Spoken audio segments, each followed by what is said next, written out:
Greetings, everyone. This is the odd one, DJ Odyssey. Hello, Cinnabon is already in the house. He's first. Yep, Cinnabon is in first. Today we're going to do the second episode of the Let's Talk. I didn't get to do it Monday night like I wanted to because, well, things came up and, life happens. But we're going to do it today, and then next Monday we will go back to the schedule, which will be every Monday at 6 p.m. Central Time. 6 p.m. Central Time is when we will do the Let's Talk episodes. And today it's going to be sci-fi movies. We're going to talk about all kinds of the sci-fi movies, some of the best ones we have. I want to say hello to the Epic Beard. Hello, John DeMarco. Hello, Joseph Petrick. They're all coming in from the Anti-Trekker stream. We just got done listening to Anti-Trekker, and it was cold, and, sometimes we didn't listen to him because he would forget to turn his mic on. But, that's what happens. And son of a bitch, here we go again with StreamYard's not wanting to allow me to put the damn StreamYard's link up into the YouTube. Ain't that special? Well, I can solve that because I know one person that wants to come join me up on the panel today, and I will send him the link, and then hopefully when he comes in, he'll be able to put it up for me because, quantum. Those things happen. Hello, Bird of Prey 5. Donald Myers here. Immortal Truck Nick is here. Stan Lee is in the house. Epic Beard. As soon as I can figure out how to get a link up to some of you, get y'all up here, and we can start talking about the movies. We can. I've thrown Captain Trek the link because he wanted to come up. I've thrown Bird of Prey in case he wants to pop up here. A link over on Twitter and DMs. And yes, it is the best parts when Anti-Trekker forgets to turn the microphone back on. It happens, though.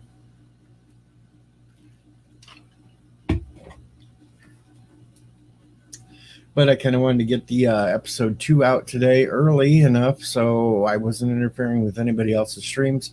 And plus, I have to do Name That Tune later tonight.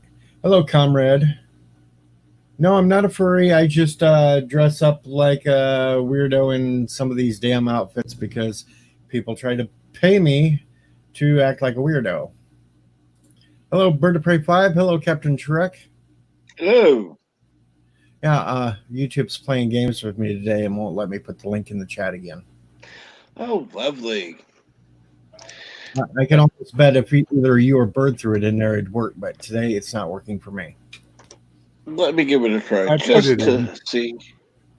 It did this shit to me yesterday, too. Worked for me. I put it in before. Yeah. See, it works for you guys, but as soon as I try to do it, nothing. Well, yeah. YouTube is hating me.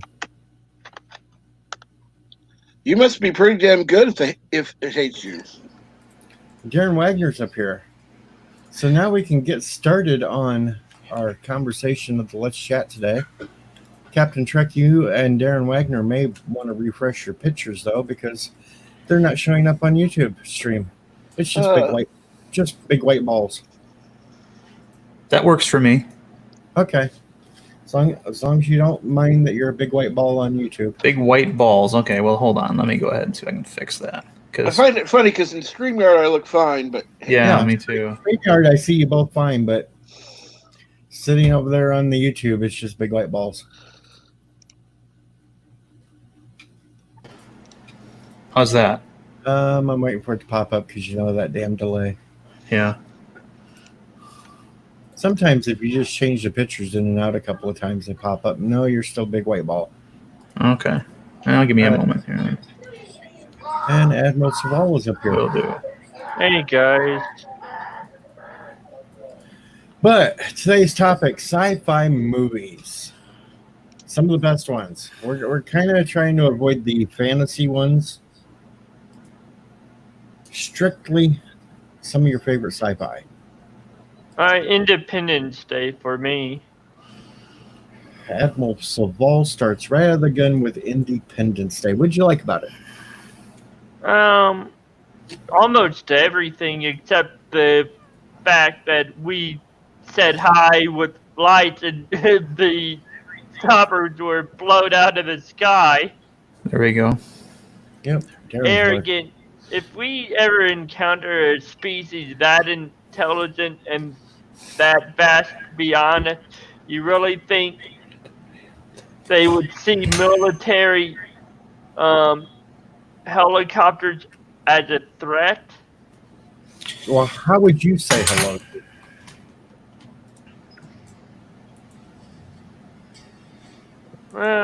I'm not really sure. But all the lights, And I think DJ, I think the aliens perceive all the lights as a hostile act, and that is why they attacked. They really did not expect Earth to have such a massive population. Maybe. I don't know. If you flew all that way, don't you think they would have scouted ahead and already have known? Maybe their scout ship was shot down in World War II, because remember there was a alien scout ship that was in Groom Lake secret test facility. So when you think about it logically, their scout ship never reported back. A bird was saying, what, send me up? Yeah, the scout ship never basically reported back to its home base saying whether or not they should go to the species to Earth, because when you think about it, Earth is so primitive even till this day. Why would an intergalactic civilization, a Cardassiv one who can travel amongst the stars probably faster than the speed of our modern science can accommodate for, want to deal with a backwater of a planet that still has internal conflicts and doesn't even go beyond its star system? well, they didn't want to deal with us. They were eliminating humanity. They just wanted some resources or something on the planet. Like, it'd be funny to me if aliens were still using, fossil fuel. Like, they found some way to get more power out of it, but it's still fossil fuel. Cinnabon also loves Fly of the Navigator, along with John DeMarco. Yep, Philip Dean's in the house. Hello, LDG Pixels is in the. My second favorite one is probably Tiwok, the Wrath of Khan. Well, let's hold up on number 2 so everybody else can get one in. We'll start with Bird. He's up on the top. Star Trek 4 for Bird of Prey is one of his favorite. Is the favorite. Oh, is the favorite. Star Trek 4, while Cinnabon kind of goes with 2 and 6. But why do you love 4 so much, Bird? Because it's got a bird of prey. That's the only reason? It's the best Star Trek movie ever made. Star Trek 3 had a bird of prey in it too, but but Kirk was commanding and they went to Earth, and it was history and the 80s. And there were whales. And there was whales. And they were walking around San Francisco. Yeah, that did not. The scene in San Francisco with Chekhov asking about the nuclear vessels, that back in 84 or 86 in reality, that would have sent up some major red flags to even the local police. Well, that's That why there it was might funny. That's why it was funny. By the way, Bird of Prey, there would be plenty of females in San Francisco, even in the 80s. What? What? Oh, geez. Why did you whip y'all in the Let's freaking not generate female? that. That's a bad joke, and he's not in. Oh, Bird is not shut up, into Admiral men. Small. It's a damn joke. Shut up for once. That's Oh, just a little rude. Brett comes right out swinging. Let's move on Well, to Darren. Bird has asked people to stop that. So has Mama Prey. So I'm sticking up for Bird. All right, let's calm down. Let's calm down. Go to Darren Wagner. That's a hard question. The question is, what's my favorite science fiction film? Wow. Any of them.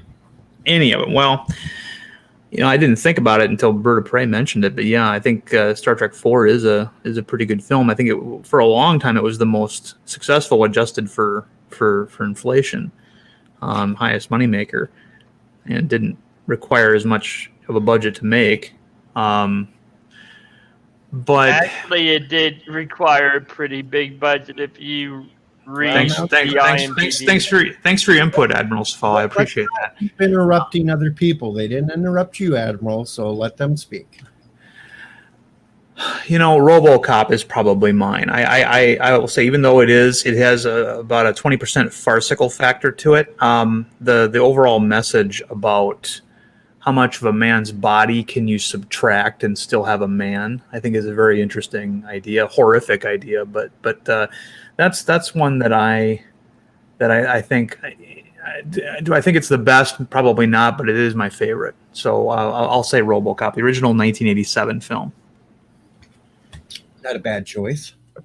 I'm going kind of back to 71 with mine, The Andromeda Strain. Wow. I really love The Andromeda Strain. You got a out of control virus that they don't know what the hell to do with, and I think it was just kind of a freaky movie that made you think on, what could come back from space. I never liked the Andromeda Strain, the movie. The book was good. Never heard of it.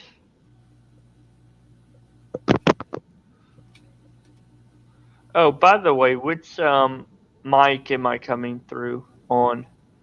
Whatever mic you're talking to. No, I mean sometimes my headset doesn't. Well, we can hear you, so that's all that matters.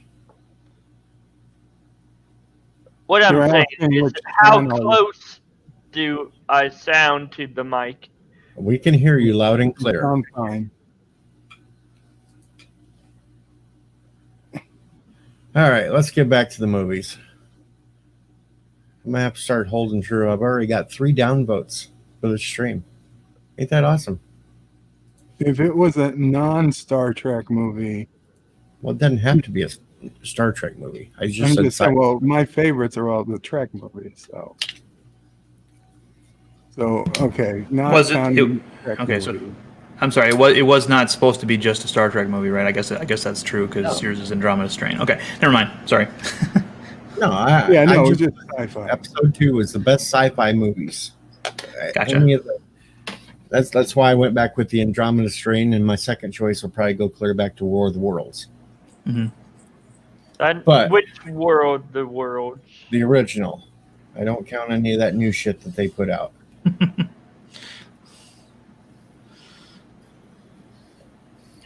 I could really care less about Tom Cruise running around in a weird ass War of the Worlds. I'd rather go back to the OG. I did like the 50s film. It was genuinely creepy. The alien in it, they didn't give you a good look at it throughout most of the film. Usually you just saw their arms or their hands, and I thought that was a real good piece of filmmaking. I also like the sound effects that the ships made. I loved those sound effects. I actually loved how good they looked for the 50s. Mm-hmm. Yeah. And you actually saw like the invisible shields around them, and Yep. Yeah, that sound effect that they made when they were like scanning that's been used in other things, most notably the opening credits of the Scooby-Doo cartoon.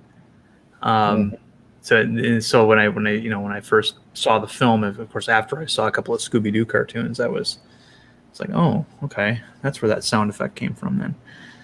But yeah, War of the Worlds. It's interesting because I think that a lot of the criticism of that Independence Day got was similar to the criticism you could give War of the Worlds. The idea that how could these aliens not have accounted for microbiology on the planet that they're invading, and same way that Independence Day had aliens that had computers that could be hacked with whatever that little laptop was that Jeff Goldblum With had. Windows 95. Yeah. Yeah. I mean, you try to break it down for people. It's like, well, if they're using some kind of binary code, ones and zeros, I mean, you don't, what else would you need? But I mean, the whole premise was that Goldblum's character had cracked the code, so he was able to now write things for their software. So I mean, I didn't have a problem with Independence Day the way a lot of other people did. I just thought it was a fun flying saucer movie with a lot of attitude, and it was a good ride. Well, it wasn't really meant to be taken serious. It was kind of a takeoff of the old cheesy 50s. Yeah, and we hadn't had a movie like that in a long time too, and that's one of the reasons why I think I liked it so much. And we certainly didn't get it out of the second one. So, I for a long time I said we are in a dire need of a remake of The Incredible Shrinking Man, and of course now that we have the Ant-Man movies, they probably won't do that. But just the kinds of effects we can have now with that for that kind of a genre film would be amazing now. Hey, was Goldblum using a Mac in these? I don't remember it being what it was, but I remember it being kind of obscure. It was a computer that I'd never heard of. But then again, I was in the Navy when it came out, so I wasn't up on consumer electronics at that time. Philip says it was a Mac. Okay. And I'm kind of going to go with Phil because, well, he does work in Hollywood. Yeah. And I think he's knowledgeable in some of that. LDG is up here. What's your favorite sci-fi movie? Can you hear me? Would you turn that shit off? Yeah. Turn what off? Stupid echo.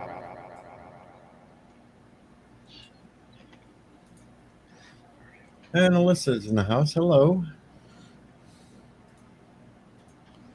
It's not supposed to be an echo. Yeah, LDG, you're echoing very bad. You've got some sort of voice effect on. All right, we'll skip him. We'll go back to Admiral. What was your second one? Hold on. My second one, although it's slapstick, no one can go wrong with the great Mel Brooks. Spaceballs. Because of the literal combing aspect of combing the desert with a damn comb. All right, Spaceballs. Did you get the humor behind the one guy using the Pac Admiral? Yes. Okay, just making sure. That was Tuvok, right? Yes. Okay. Really? That was Tim Russ? That was Tim Russ, yeah. Better. Before he made it big with Star Trek. No LDG, it's not better. Yeah.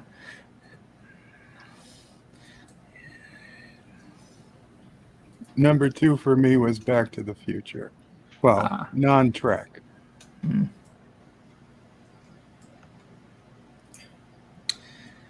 Captain Trek is back. Welcome back, Captain Trek. We will try to keep things a little more civil up here and not interrupt everybody over their things. Okay? Thank you. I'm going to try to be a decent and fair host here. But Captain Trek, what's one of your favorites? No, I just came on to apologize to you. My feelings for anybody else are not That's okay. We subject to understand. this stream. We understand these things. You got a favorite sci-fi movie?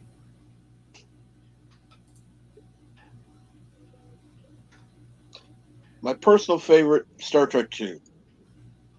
All right, so we've got competition for Birds 4, and we have Star Trek 2. The Wrath of Khan.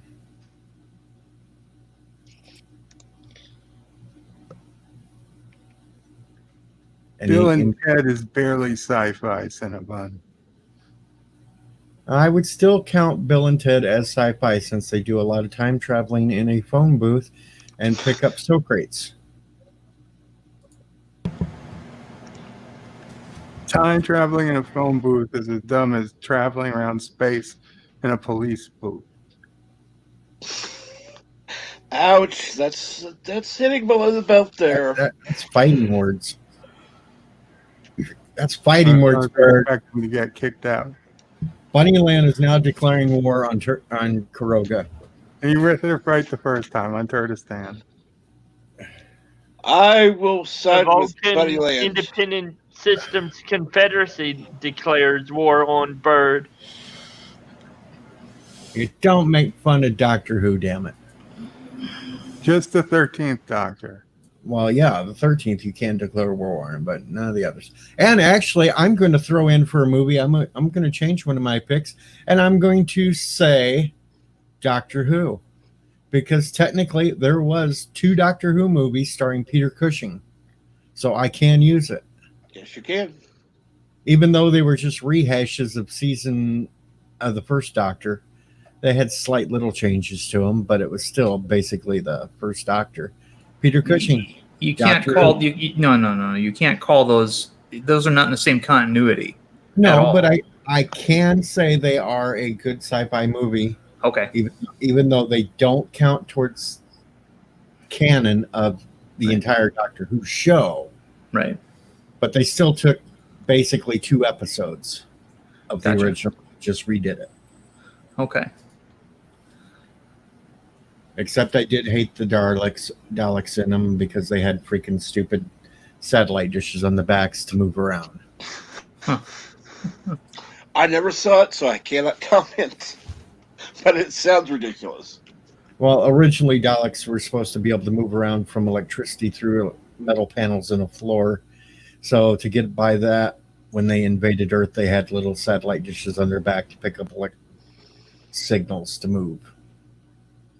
That was the really dumb part of it, but it's like, okay, if you're fighting them, why not just knock the damn satellite dish off their back? They can't move no more.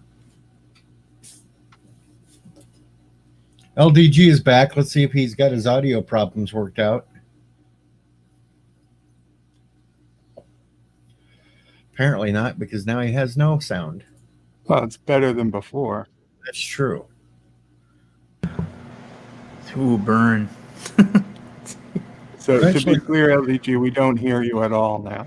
Eventually, the super tech guy is going to get his own system worked out.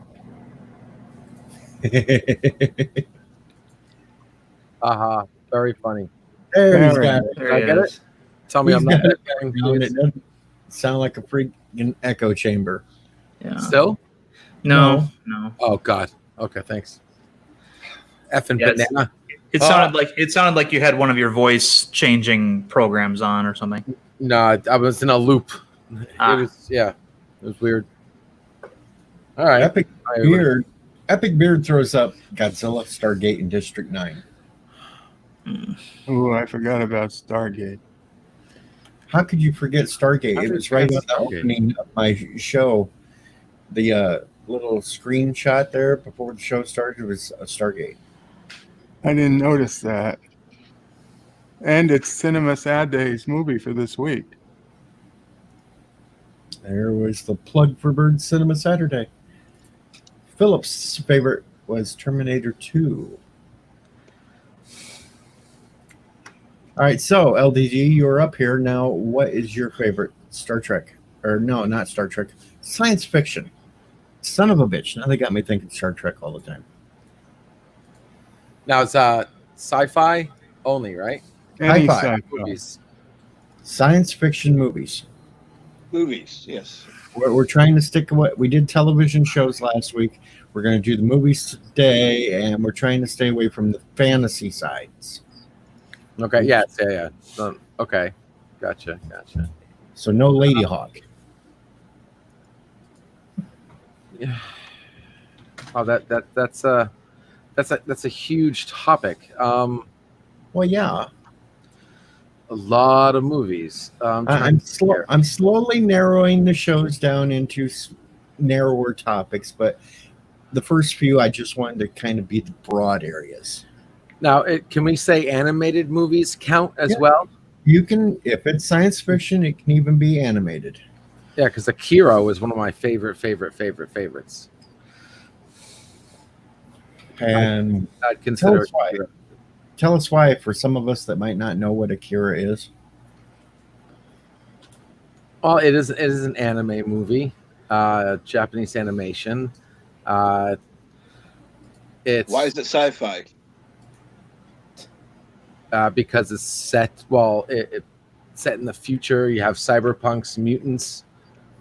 You have just crazy outside the wall.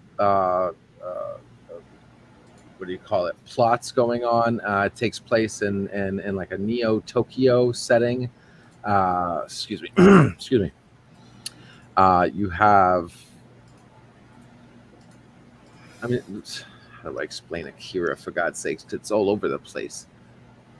It's kind of like one of those things you have to watch to enjoy, man. But it was very entertaining, very well animated, very well outside the box.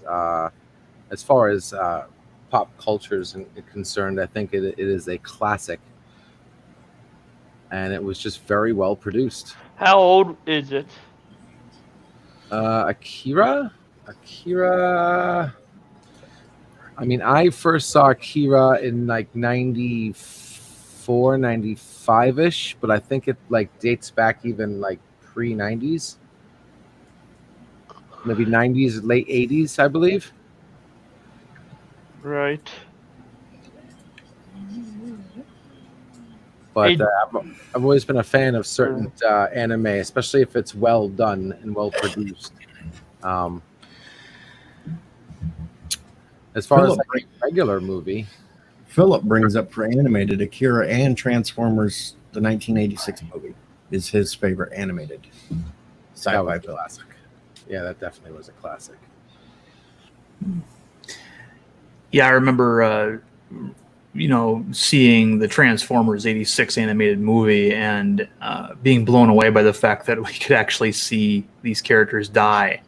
Because on the weekday afternoon, cartoons, nobody ever died except for one or very rarely, and then later on, Flint Dille, the guy who produced the movie, talked about how Hasbro had gotten so many letters, people typing and writing out letters and sending them in about how their kids couldn't stop crying on the way home from seeing the movie because Optimus Prime died, and they hadn't realized that they had inadvertently created an American pop culture icon at that point until they realized when they killed him off they had to bring him back.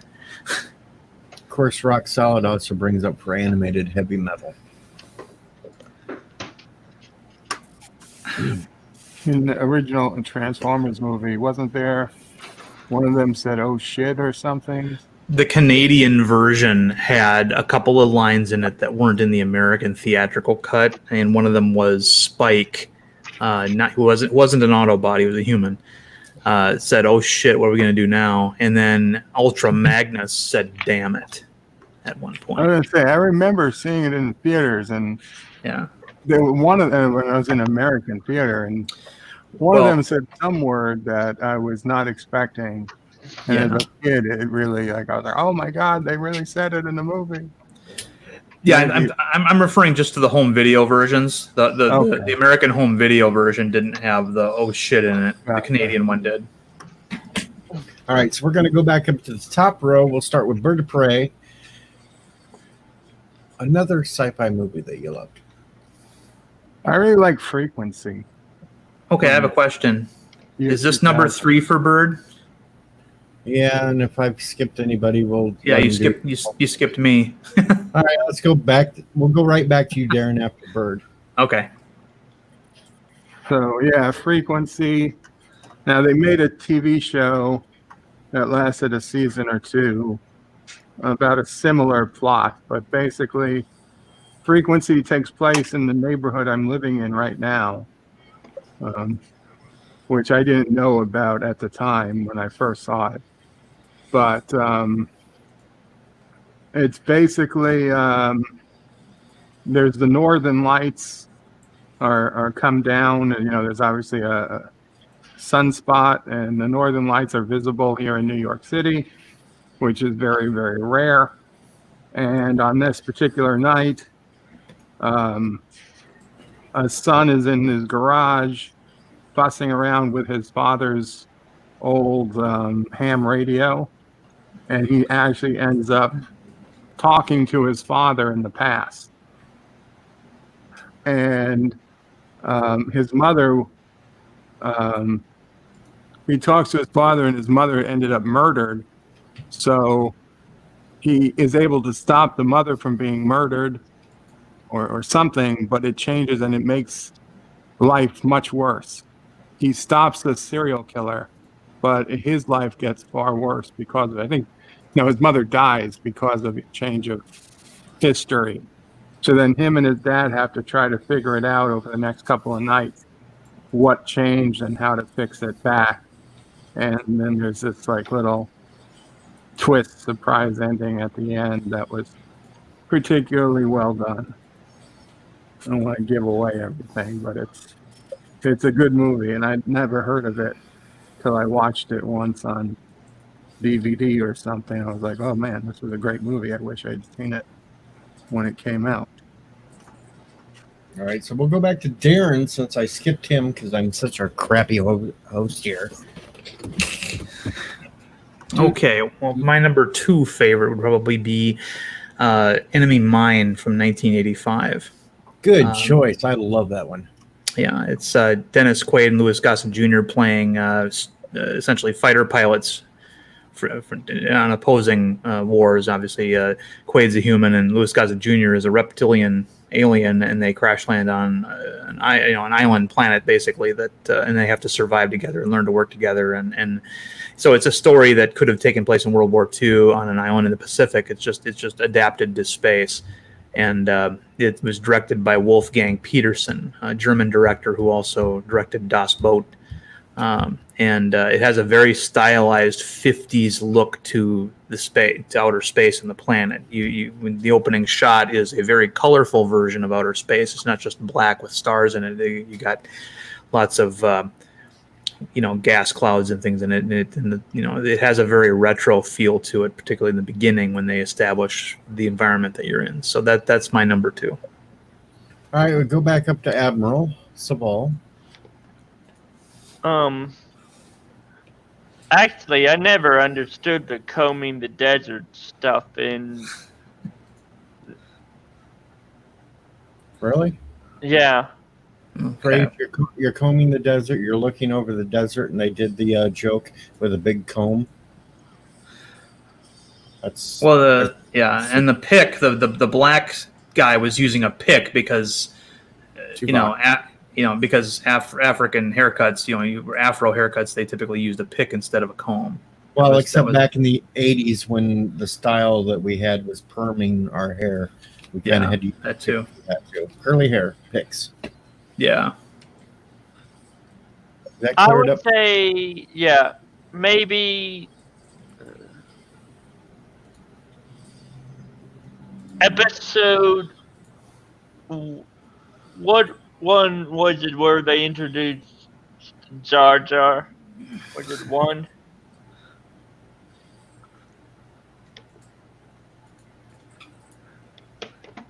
So it's because Jar Jar was blatantly an idiot. Yeah, that was Phantom Menace. Episode 1. Is that? Oh, look at me. What was the question? Star Wars Jar Jar was in Jar Yeah. Jar, yeah, was introduced in episode 1. Phantom Menace. I liked him, but over time, I realized how stupid of a character he was, and they were trying to build him up to become the Sith Lord who was going to be the one in the background controlling everything. I don't think that was ever a real Actually, it thing, was. but- I've okay. read the original script that I Mm, Yeah. found on Yeah. IMDb, Oh wow. and it actually said Jar Jar was the Dark Lord of the Sith, who was Sidious's master. Well, Jar Jar was an homage to Roger Rabbit. George Lucas really liked Roger Rabbit from Who Framed Roger Rabbit and wanted to incorporate that character into his movie, and that was what Jar Jar was. It just didn't work too well.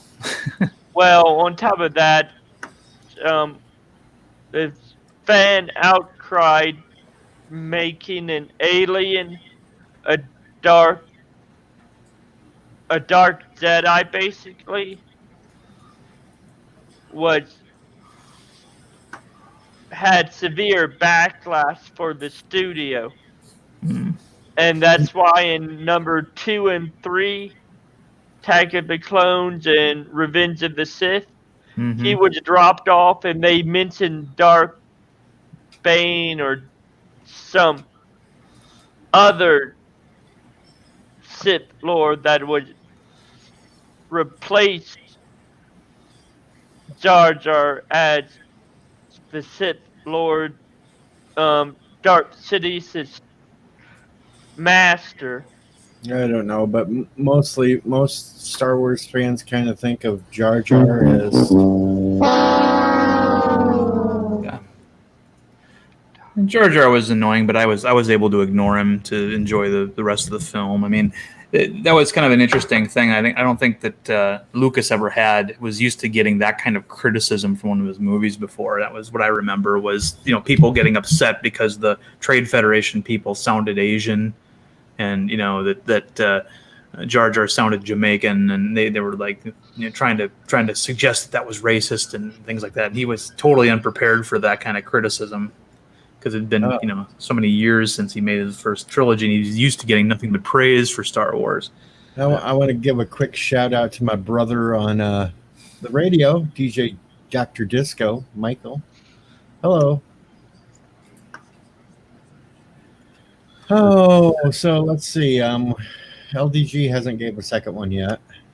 Actually, Darth Plagueis.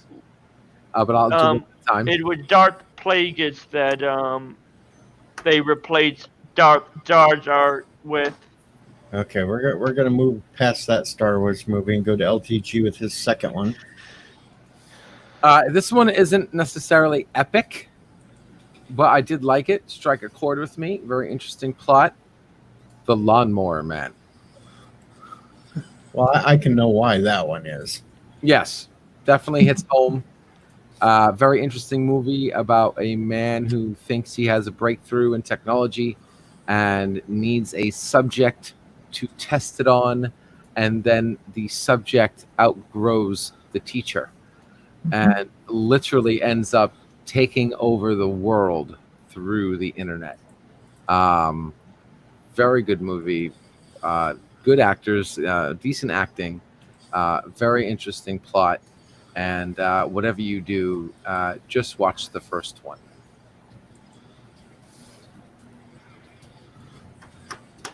That wouldn't go beyond the first one. All right, so let's see. Bird had 3. Everybody else has only had 2. So we'll go back to Darren Wagner for number 3. I'll go with Wrath of Khan for my number 3. and the reason why is, obviously the naval correspondence, but also the idea that felt more like a sequel to the original series than I thought the first one did.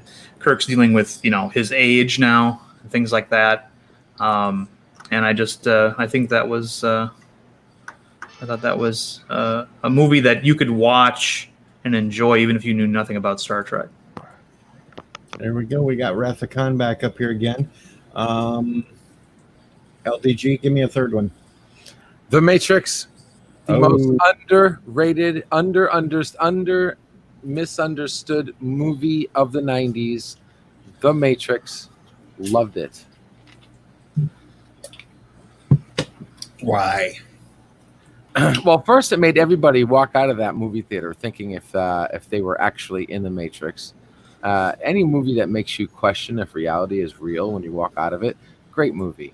But then to take it a step further and to realize that, maybe something bigger is going on with that whole trilogy that we didn't even think about. And now that they're coming out with the fourth, hopefully that vision is realized when people realize that they've been in the Matrix the whole damn time. Acting great, special effects awesome. The 3D cinema, the 3D slow motion bullet time effects, awesome. The guy who played Mr. Smith, Agent Smith, beyond excellent. Keanu Reeves, 9 out of 10. I mean, the movie all around is great. Morpheus, the highway scene, the battle on the highway. Was excellent with cars flipping everywhere and whatnot, and everybody fighting on top of, tractor truck trailers going at full speed. That was the second one. All three. I'm talking about all. When I say Matrix, I mean all three. Okay. And not only that, but just a psychological understanding of the Matrix and how the machines think. It brought a different. It wasn't your average Terminator-esque AI kind of thing. It was robots wanting to survive and upgrade and improve themselves. They're not taking over the world. They already took over the world. That's done. It's gone. There is no battle. Robots already won. So what would happen when artificial intelligence and technology takes over? What would happen after they win? And this was a great example of that, and the fact that they didn't just kill off every human; they used the humans to advance themselves. And a lot of action, like I said, really great trilogy. And I think when the fourth one comes out, guys, you're going to realize that we were never outside of the Matrix from day one, which will blow everybody's mind when they figure that out. All right, Admiral, number 3.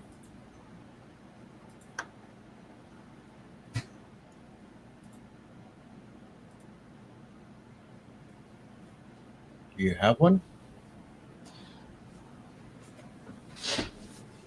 Are you Googling? Hey, for the record, can I just respond to Kronos real quick? Go ahead. Dude, you're not a battery. That was just a ploy. They were still in the Matrix. That whole battery story was BS. Okay, apparently Admiral's not ready, so I'm going to go with mine. And, well, while this person is not really well liked these days, because, well, he is a moron and weirdo and everything else, I've got to go with Woody Allen's Sleeper.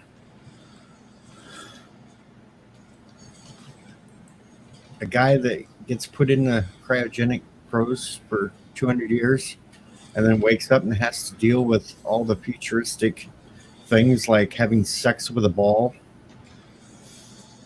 Futurama storyline. Okay. It's quite. I actually enjoy the movie. It's funny.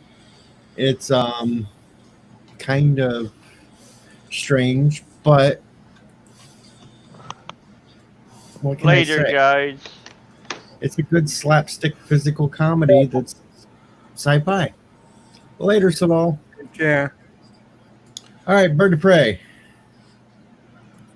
I guess Jurassic Park, the original.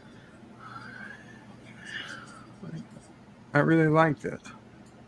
Now, granted, we had just read So the did I. book in high school, so it was it was timely. But yeah, I mean, seeing those dinosaurs, that was the best I'd ever seen from dinosaurs in any movie. It was a little cheesy at the end, but I think it was quite good.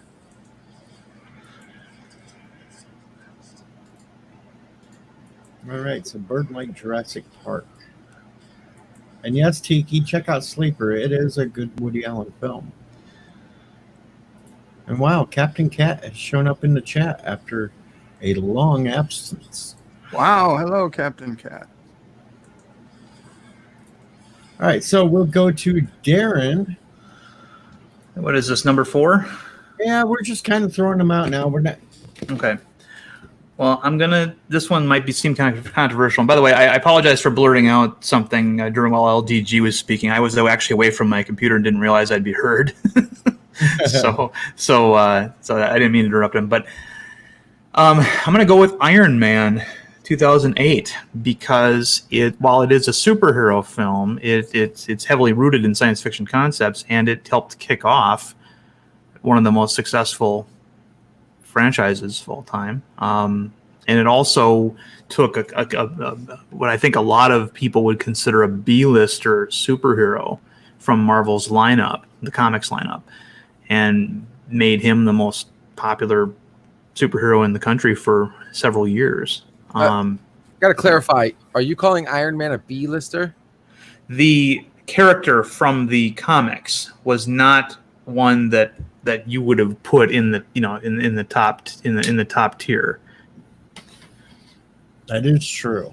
His comic had been skating the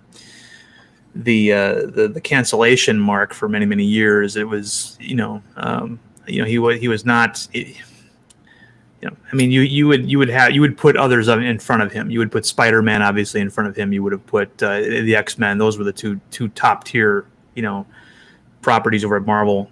Guys like Iron Man and Vision and a lot of the Avengers. Were not considered top tier in terms of sells and recognizability. But what they did with that film was they took what was good about the character and made and they hit it. I mean, they totally nailed it. And well, it helped with Robert Downey Jr. And Robert Downey Jr. was definitely the right guy at the right time, but mostly the right guy. So that's my number 4, I guess. Bird, did you have 4? I thought Jurassic Park was my number 4. Okay, I'm getting a little. Positive Candor is in here. Hello, Positive. What's up? You have a favorite sci-fi movie you want to throw in? Well, one of my favorites is, and it hasn't been mentioned yet, I don't think, is Close Encounters of the Third Kind. Good one there. Yeah. Any specific reasons why you liked Close Encounters? Well, I mean, it's I just like how it presents, I guess, the aliens, I guess, as basically, I guess, good. And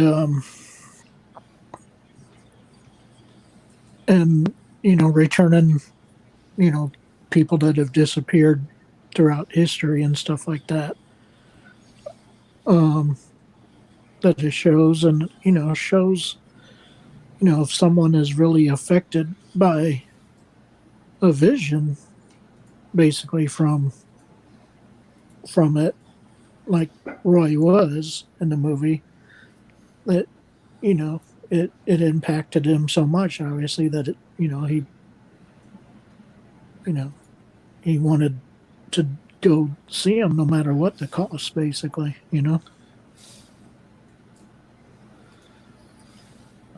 Epic Beard says I need mashed potatoes now to build something. Thank you, Positive Candor.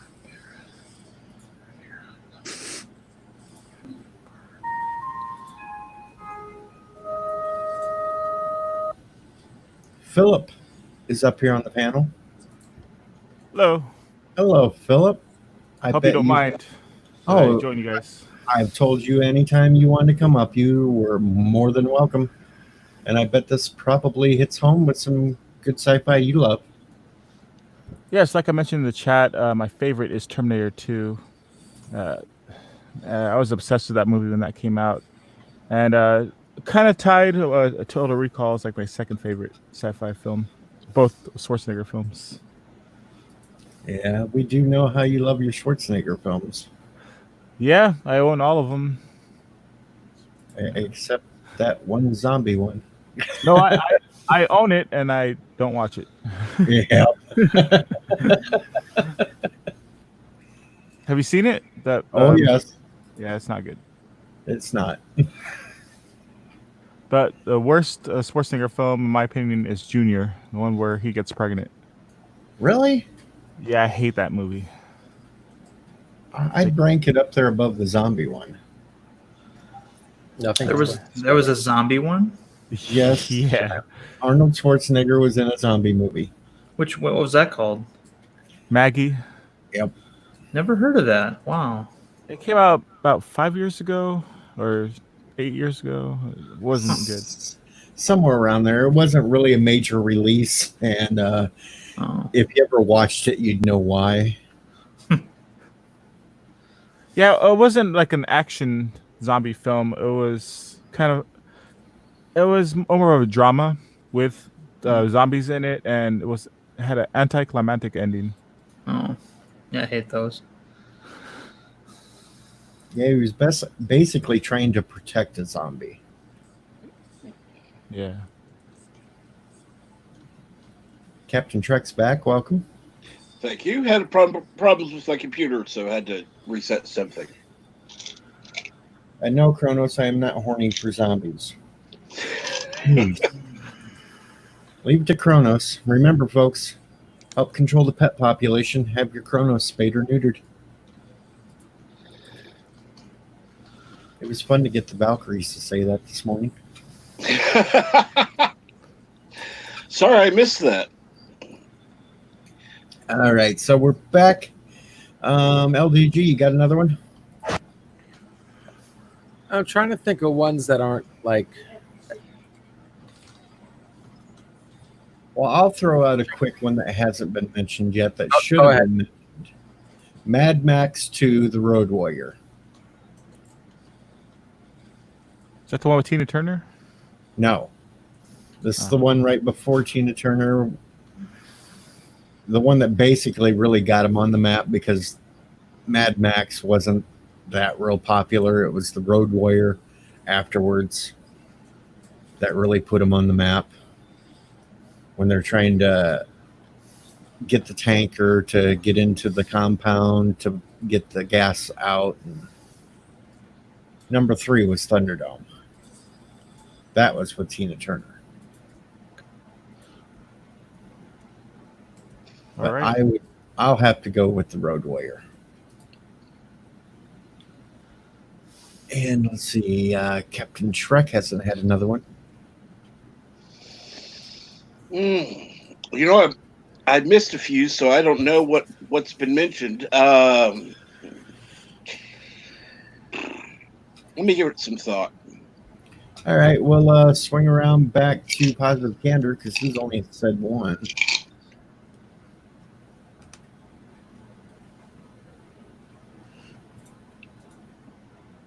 Positive, you there? Okay, Positive must be AFK. Let's go back to Philip. All right. Like I mentioned, my two favorites are Terminator 2 and Total Recall. Let's see. Other favorites? Like I haven't thought of them in order other than those two. But for Star Trek, I would say also Star Trek 2, like many of you have said. And Star Trek 4 would be my second favorite Star Trek film.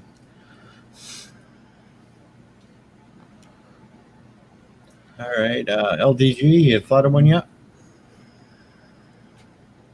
I mean, honestly, like I said, I'm trying to think outside. Tron was a great one. Love Tron. Tron was a classic. Am I being heard? Oh yeah, yes, I am. Yes, you're being heard. Tron was very excellent. That whole sci-fi inside a computer game kind of plot. It was edge of the time. It was groundbreaking graphics at the time. Of course, and the original Tron, the original Tron, not that piece of crap they made after. I think both were good, in my opinion. Now they're okay. I'm exaggerating when I call it a piece of crap, but the original was a lot more. What's the word I'm looking for? Impressive than the second one. Yeah. And definitely a lot more impressive. And just what they got away with on the screen was incredible. And a lot of those interactions that they had with the disc flying and the fact that you're gonna die if you die, and you got the car racing scene, which was awesome. It's a great movie, really great movie. Did enjoy that very well. The first film to extensively use CG. Yep. Did you guys know the first movie to officially have CG in the sequence was Star Trek: The Motion Picture, the Project Genesis scene? That was Star Trek II, The Wrath of Khan. No, sorry. Yeah, sorry. Yeah, okay. Project Genesis was the very first a movie to use an entire scene, entirely use CGI. Yep. The formation of the planet. I think there might have been films before that had like little tiny things, but yeah. So when they say CGI, because CGI computer graphic imagery. Yeah, trust me, you don't need to tell me. It's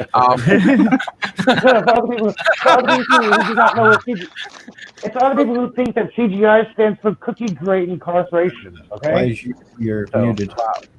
Well, what I'm trying to say is that term CGI is so broadly used, and when I say something is fully CGI, I mean it's got to be completely 3D rendered from absolutely no stills or photos whatsoever.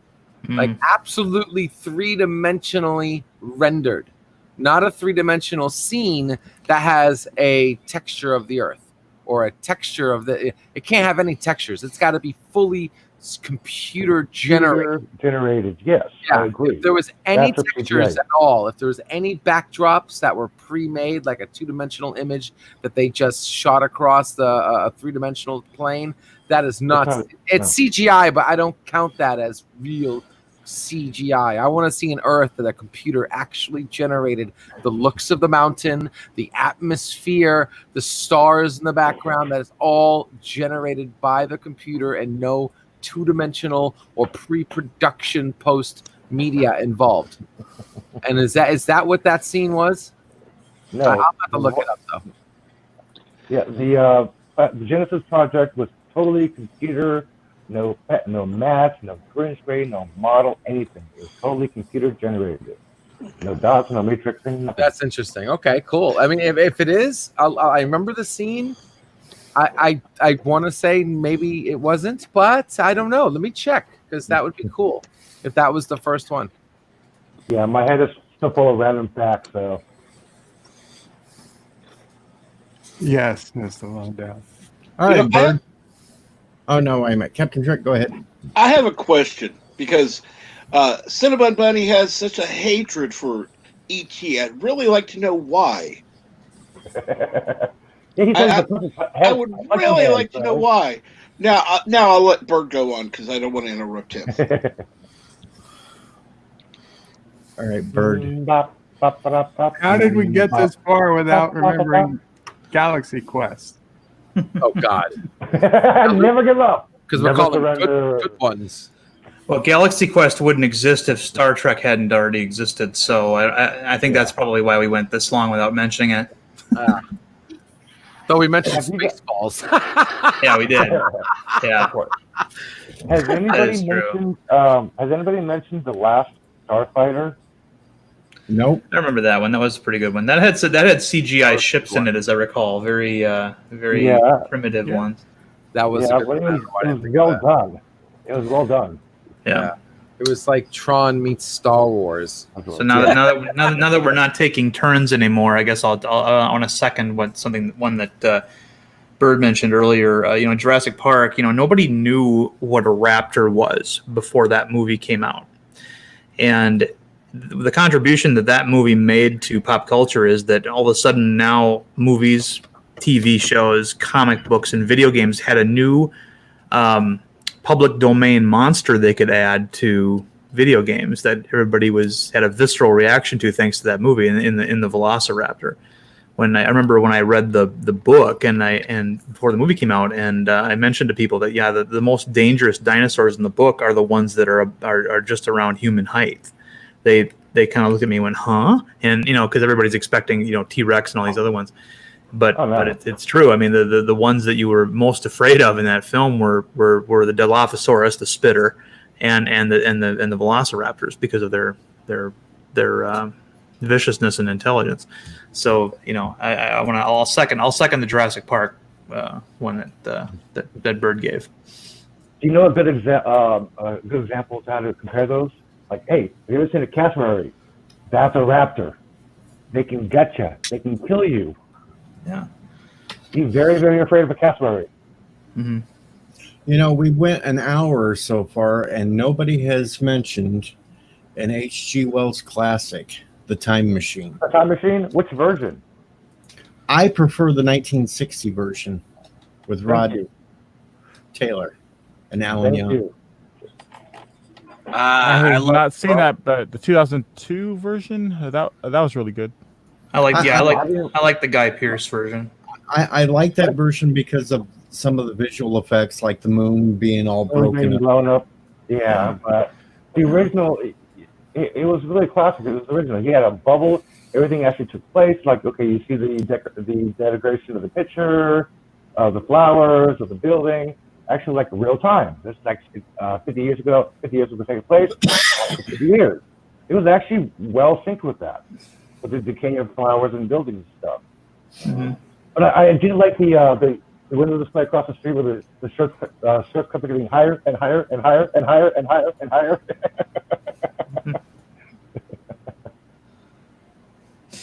Okay, guys, I'm going to take off. I'll talk to you guys later, okay? All right, Darren, have a good one. Thanks for joining us. You too. See you later. NB Geek has joined the panel, too. We're on the free-for-all part of the show where we're just throwing out everything in this topic. Oh, sounds nice. When it comes to Time Machine, I've never seen the original.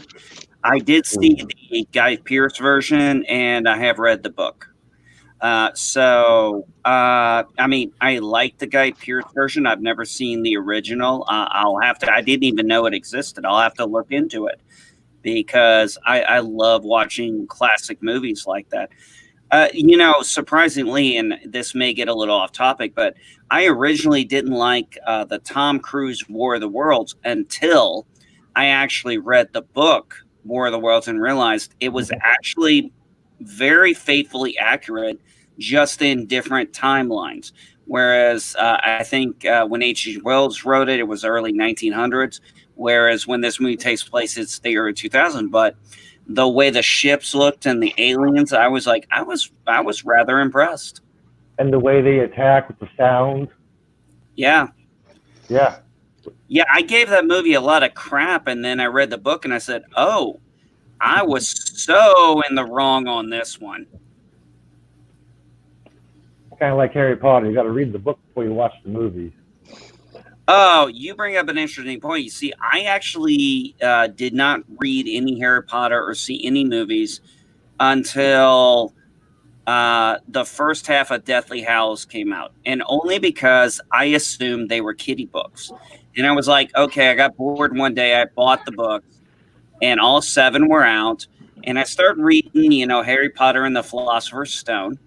And I'm like, wow, this is good. And then as I'm going through, I'm like, wow, this writer really grew with the age of the kids that were reading it, or the adults. She really kind of tweaked it just a little more each one, and I must say I was rather impressed. Yeah, as the books progress in age, the characters progress in age with the books. Instead of being adolescent 10-year-olds, by book 7, they're mature teenagers. They mature in the books. Well, I've got 2 Charlton Heston movies in mind, Oh yeah. but I'm not going to go with the obvious one. I've got to go with. Good, you damn dirty ape. Thank you. No, Soylent no, Green is people. Yep, I got to go with Soylent Green. People! Soylent Green. People! Soylent Green makes you think a lot more than Planet of the Apes does. Yeah. When Yeah, I it got gets to both on point- Blu-ray. when it's getting to the point that you're running around with garbage trucks clearing out protesters and throwing it in the back, and then and you figure out that they're hauling them off to grind them up to become Soylent Green. Yeah. It makes I've you think, actually never seen that movie. I haven't either. oh, you've got to watch Soylent Green. You may Okay, find are it you saying Soylent or Silent? I just want to make sure I'm hearing. Soylent. Soylent. Like soybeans. Yep, like Yeah. soybeans. Okay, Soylent gotcha. Green. And that You- okay, I'll take a look at it. If you want to be a true nerd and know science fiction culture, you have to watch Soylent Green. I agree, yes. Kiki of Doom made a good reference here. Nobody remembers Time Up to Time. Nicholas Myers directed it with Christopher Reeve and the Penny. Yeah, I remember that movie. Oh, I remember that movie too. Yeah. I used to watch a lot of Christopher Reeve stuff just because of the Superman movies, and Time After Time is one of them. I still say, I've heard people, talking about Superman, DJ Odyssey. I've heard people over the years, probably the last 10 or 15 years, that they were disappointed in the very first Superman movie because Superman has these godlike powers and he never really fought a supervillain. And I said to people, I was like, he fought Lex Luthor. He goes, "Oh no, he didn't." I said, "Yes, he did." He did in the first Superman one. is the embodiment of physical strength, prowess, and all that. But Lex Luthor is intelligent. You can't beat intelligence by beating the crap out of it.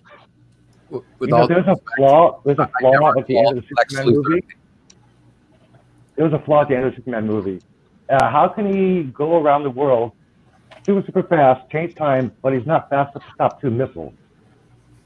Yeah, exactly. Another thing too, I never called intelligence unless you're freakily intelligent, like mutated brain pulsing 4th dimension intelligent. If you're just a smart human being, I wouldn't call you a super villain. No, you got to be smart like the leader from the Hulk. Oh, something. Hey, guys, I don't know if any of you saw this. I got bored the other night, and I was on Netflix, and I watched that movie, Old Guard. I'm going to put it this way. I like the protagonist-style characters. I actually thought they were real good. I thought the action sequences were good.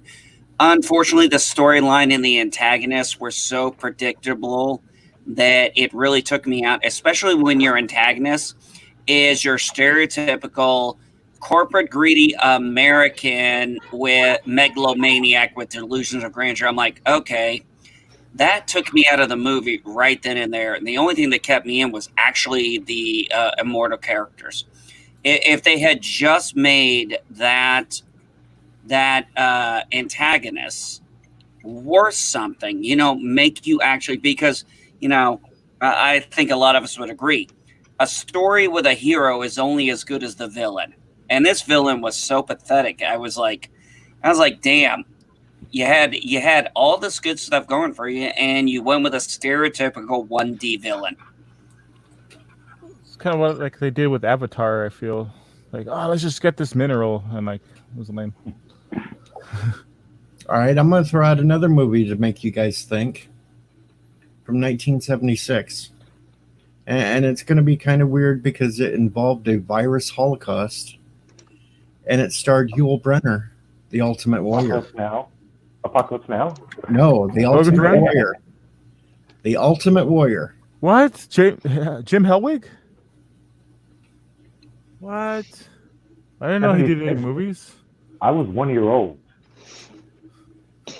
Yul I Brynner. was -3.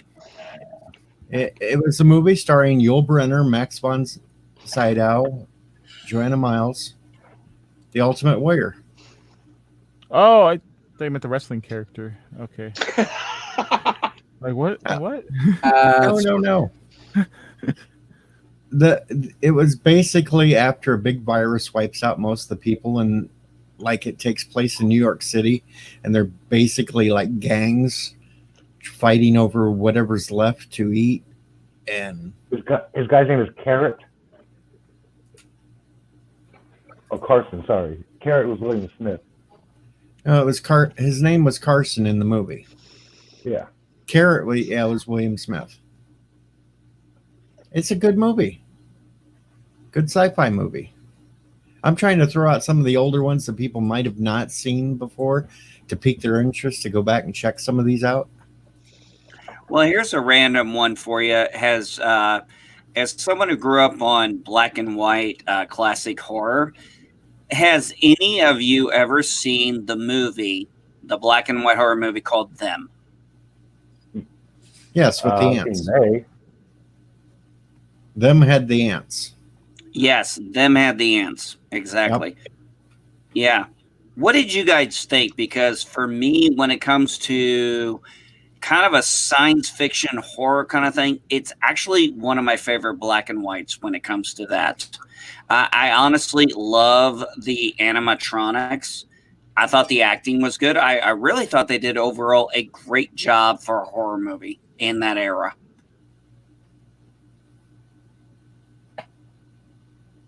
I don't think I've ever seen Ants. I don't think I've seen it. Unfortunately, I've heard about it. Never seen it. It was back in 1954 when the movie came out.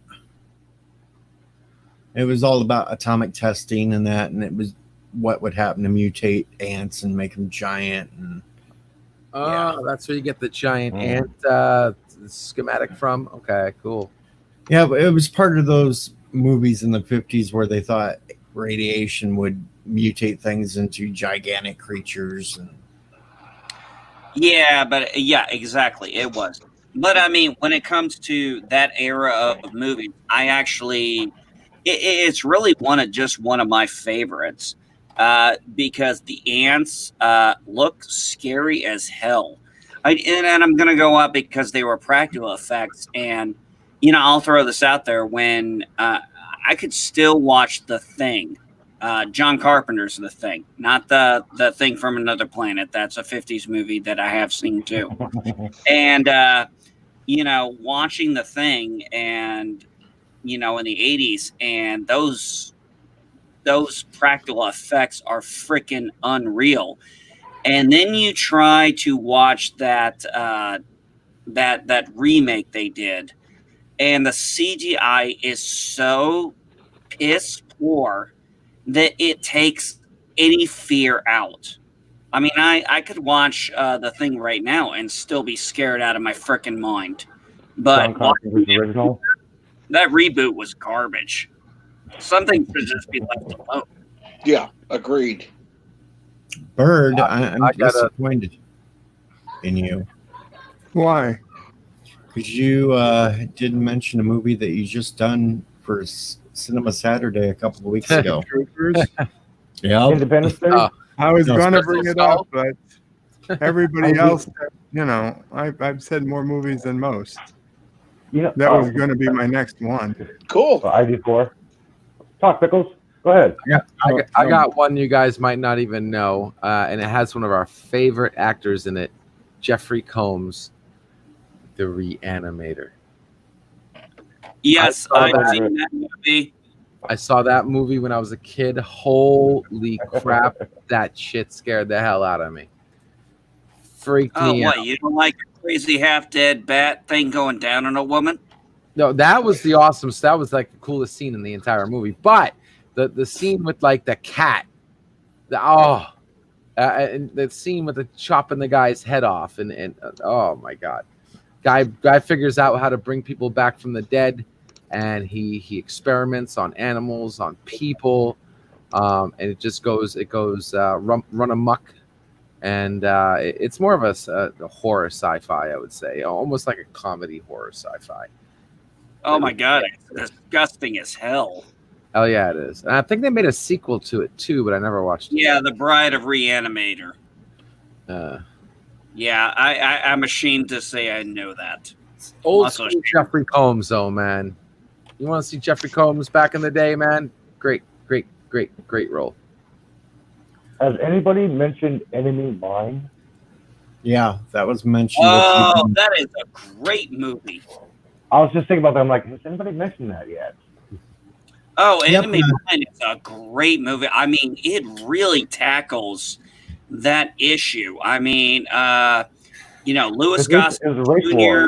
as the alien, and oh god, who was the white guy? Help me out here, guys. Come Come on, he was in League of Their Own, right? It was a Quaid. Come on. Not Dennis. Crap. I gotta look this up now. Shit. Randy Quaid. Oh, I don't Not know. Randy Quaid. No way that was Randy Quaid. God damn! I can't. That's the only one. Quaid I can think of. For God's sake. It was Dennis. Dennis Quaid. Okay. Thank you. Dennis Quaid. Yes, Dennis Quaid. You Dennis Quaid you guys and Louis said Gossett. it's not Dennis. It's not. Yeah, it was Dennis. Yeah. Okay. Yeah, Dennis Quaid and Louis Gossett Jr. They're both enemies, and they have to learn to get along together and work. And then it was, and also, when he talked about the pregnancy, and he's like, "For you, it's a choice. For us, it's time." You realize, okay, they're what is the term? Unisex or asexual. I think it's the right term, asexual. So, and then he's raising Zami, and then he's finally rescued, and he's the one who finally brokers the peace, talking in their language and protecting Zami, because he's like, I'm not, they're freaking out. He's like, I'm not leaving this guy. This is my child. Yeah, Doesn't matter that he's the enemy. Uncle. It's his uncle. Come on. You are uncle. It's like, no, this is. And I mean, that whole scene where he's like, no solid. Oh. Kronos, I see you. No solid, huh? And then the whole thing, and then Zombie starts, and then not Zombie, Louis Gossett Jr.'s character starts laughing. Okay. Remember the great leader, Mickey Mouse. I'm a little disappointed in all you guys. Oh god. Renee. Why? Because you mentioned Yul Brynner and we didn't say Westworld?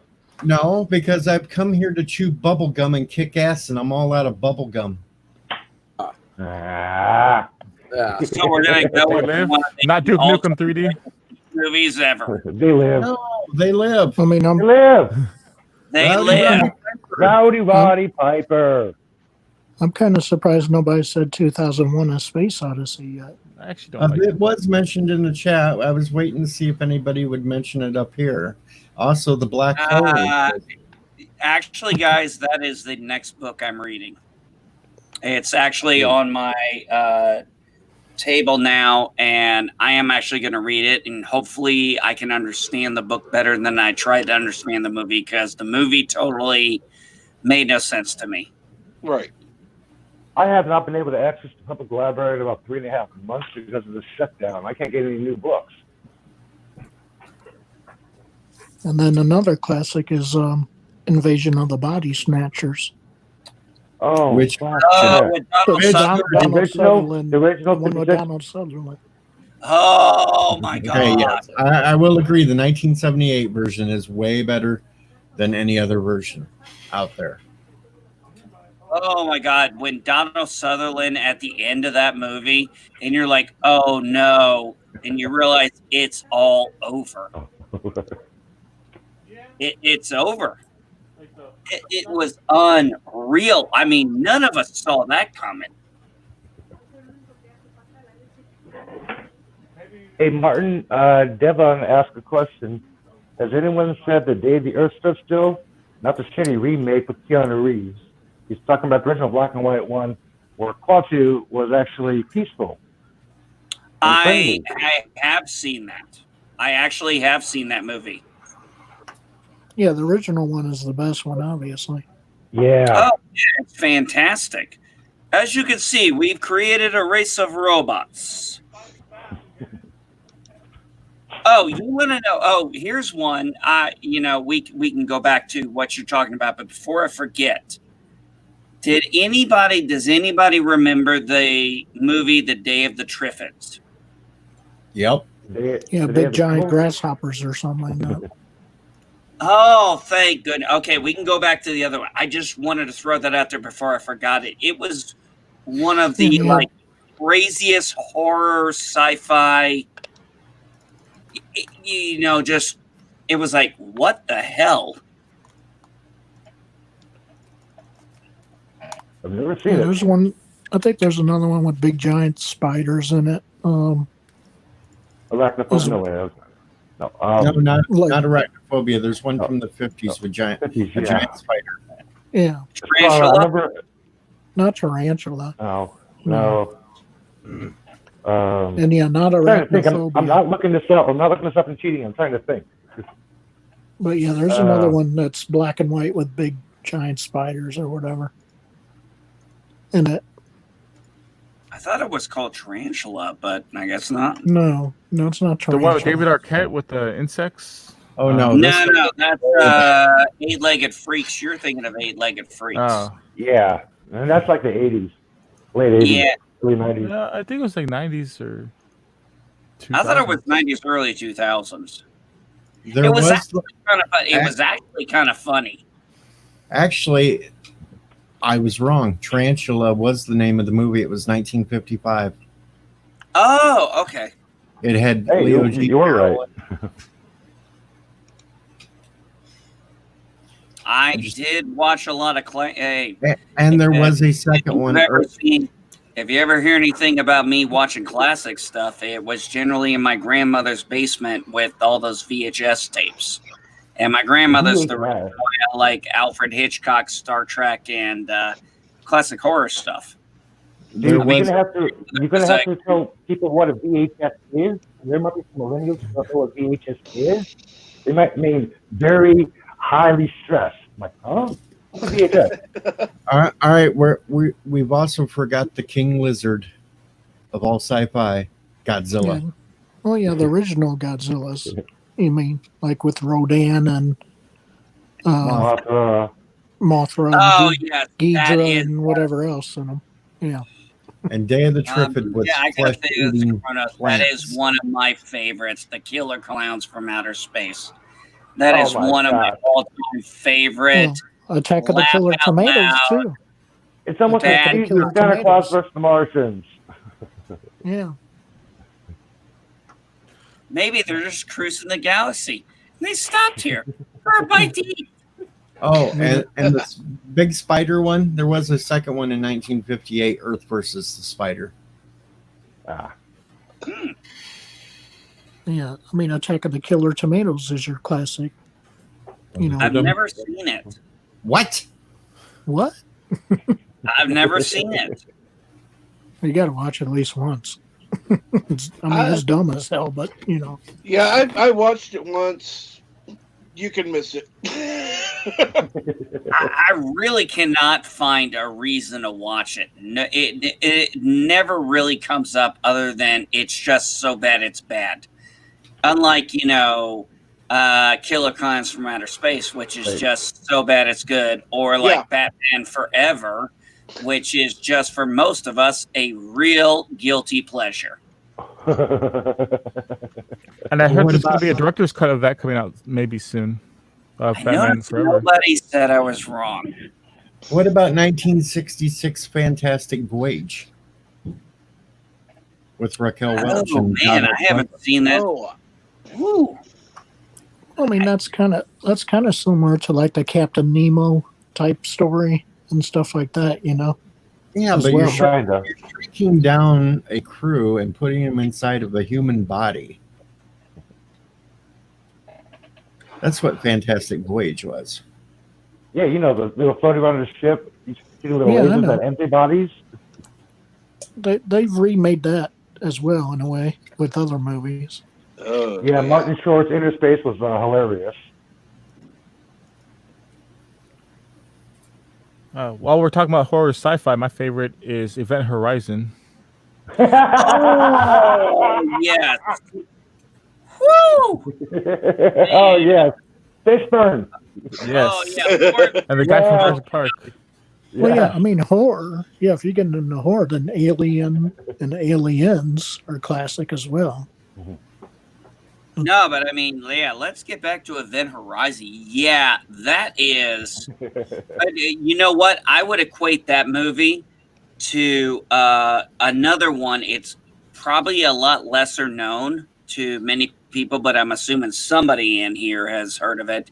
And it's one of my all-time favorites in sci-fi horror, and it's Dark City.